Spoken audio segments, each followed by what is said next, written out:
राधे राधे। आजकल हर कोई ज़रूरत से ज़्यादा सोचता है। आज किसका मन एकाग्र, शांत और ईश्वर के साथ एकाकर है। ये तब तक संभव नहीं है जब तक हम अध्यात्म का अभ्यास ना करें। भगवद गीता में अर्जुन भगवान से कह रहे हैं कि ये मन बहुत चंचल है। जैसे ही कोई भगवान का नाम जपना शुरू करता है, मन की गंदगी नष्ट होकर बाहर निकलने लगती है।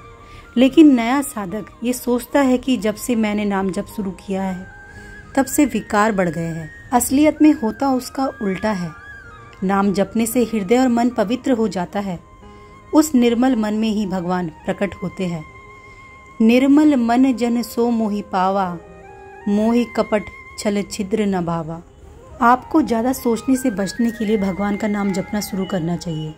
आपका मन चिंता या भविष्य की कल्पना करने में लगा रहता है। भविष्य के बारे में चिंता करने से कुछ भी नहीं बदलेगा और अतीत में जो हुआ उसके बारे में सोचने से कुछ फायदा नहीं होगा। तो फिर वर्तमान में समय क्यों बर्बाद करें। राधा राधा जपने से आपका भविष्य ठीक हो जाएगा, आपका वर्तमान सार्थक हो जाएगा और आपके अतीत के बुरे कर्म भी नष्ट हो जाएंगे। जब आप अपना भोजन खाते हैं तो संतुष्टि, पोषण और भूख से राहत तीनों एक साथ होते हैं। इसी प्रकार जब साधक भगवान के नाम का जप करते हैं तो सांसारिक त्याग, भगवान के प्रति प्रेम और सच्चे आत्म सुख की प्राप्ति सभी एक साथ होती है।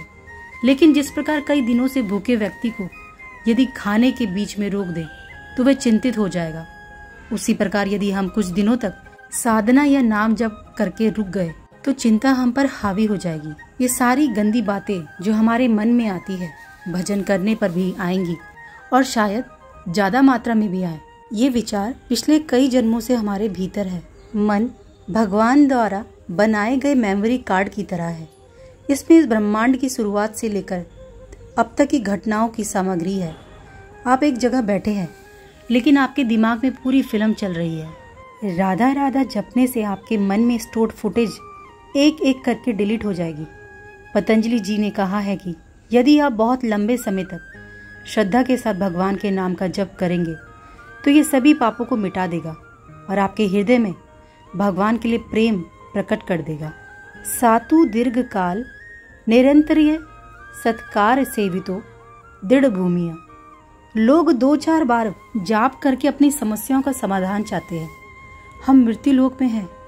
कमाई ऐसी होनी चाहिए कि आपको कभी भी सांसारिक सुख, चिंता या अशांति जैसी चीजों के लिए रोना ना पड़े। इस संसार में कोई खुश नहीं है। भगवान की शरण लिए बिना किसी को कभी शांति नहीं मिल सकती। मन को रोकना कठिन है। आप स्वस्थ दिखते हैं लेकिन फिर भी परेशान रहते हैं। इसका मतलब है कि जो करना चाहिए वह आप नहीं कर पा रहे हैं और जो नहीं करना चाहिए वह कर रहे हैं, इसीलिए परेशान है। इस रोग की दवा भगवान ही है। ईश्वर आपके सभी शारीरिक और मानसिक दुखों का उत्तर है। वह आपको इस दुनिया और उससे परे का सुख दे सकता है। कुछ दिनों तक राधा राधा जपने का प्रयास करें। यदि आप स्वस्थ रहना चाहते हैं तो भगवान की शरण ले, भगवान के नाम का जप करें, अधार्मिक कार्यों को छोड़ें, भगवान को अर्पित करके सात्विक भोजन करें। कुछ ही दिनों में आपको शांति महसूस होगी। यदि आवश्यक हो तो आप मानसिक विकारों के इलाज के लिए दवा ले सकते हैं। यदि भगवान को याद करके मन आनंद से भर जाए तो शरीर को कुछ भी हो कोई फर्क नहीं पड़ता। लेकिन लोग इस बात को नहीं समझते। इस संसार में जो कुछ भी दिखता है वे सब असत्य है। गलतियां ना करें, आपके कर्म आपको नहीं छोड़ेंगे। भगवान की शरण ले, वे एक माँ की तरह आपके सभी पापों को माफ कर सकते हैं। संतों के सत्य वचन सुने और धर्म के मार्ग पर चले। शरीर नाशवान है, कोई ना कोई आपकी मृत्यु का कारण जरूर बनेगा। आपका शरीर आपसे छीन लिया जाएगा। इससे मोह त्यागे और राधा राधा जपे। केवल आध्यात्मिकता ही दुख की जड़ों को नष्ट कर सकती है। यदि आप ना तो भजन करते हैं और ना ही धर्म के मार्ग पर चलते हैं तो आपको अपने कर्मों का फल भोगना ही पड़ेगा। यदि आप भयभीत या चिंतित महसूस करते हैं तो यह एक गंभीर पाप का परिणाम है जिसके लिए आपको दंडित किया जा रहा है।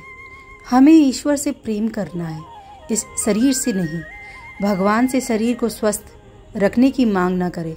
हमें भगवान से कहना चाहिए, चाहे मुझे कितना भी कष्ट हो, मैं फिर भी आपका नाम लूँगा। आपने इस संसार में कितने ही लोगों से प्रेम करने की कोशिश की, अब एक बार भगवान के नाम से प्रेम करके देखें, आप आनंदित हो जाएंगे।